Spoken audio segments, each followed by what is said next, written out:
Today's news. Today's CBS news. News on the Hour, sponsored by Progressive Insurance.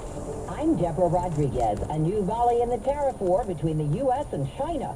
This morning, Beijing announced it would raise taxes on American-made products to 125% after President Trump upped the ante on Chinese goods yesterday to 145%.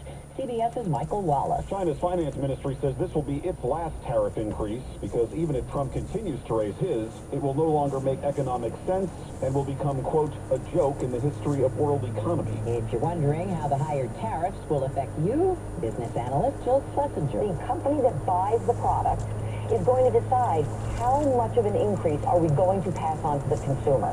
So we'll have to wait and see what the actual impact is. The Kremlin says it doesn't expect any breakthroughs in talks between President Putin and U.S. envoy Steve Witkoff today on winding down the war in Ukraine. The meeting comes hours after a homecoming at Joint Base Andrews. Dual U.S.-Russian citizen Ksenia Karolina was greeted by loved ones following her release from a Russian jail in a prisoner swap. She was convicted of treason for donating about $52 to a Ukraine charity. New details on the sightseeing helicopter that came apart in midair near New York City, killing all 6 people on board. CBS's Lilia Luciano. According to the NYPD, it flew north along the city shoreline up the Hudson River, reached the George Washington Bridge by 3:08 p.m., then turned around to head south along the New Jersey shoreline before losing control and crashing into the water. Family of 5 from Spain and the pilot all died. The UN is warning the impact of Israel's actions in Gaza threaten to, quote, the future stability of Palestinians as a group.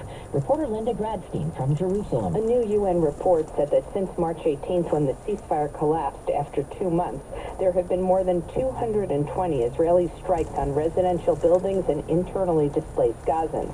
The report said that most of the more than 1,000 Palestinians killed in the attacks were women and children. At least 4 international students at Western Michigan University have been ordered to leave the U.S. as part of the Trump administration crackdown on foreigners. Us not knowing about it, even as students, like in an email or anything, it's kind of crazy that that's happening here. They're simply studying here. They're here to learn. That's invoking on a lot of rights.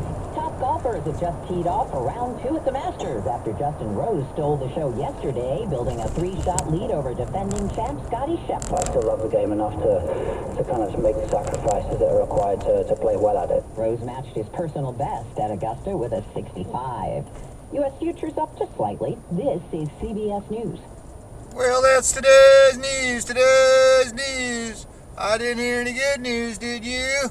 I didn't think so. I guess it's all about perspective. The glass is half full. Well, as always, I'd like to thank you again for coming along with me on these Dash Cam News adventures. You know the drill.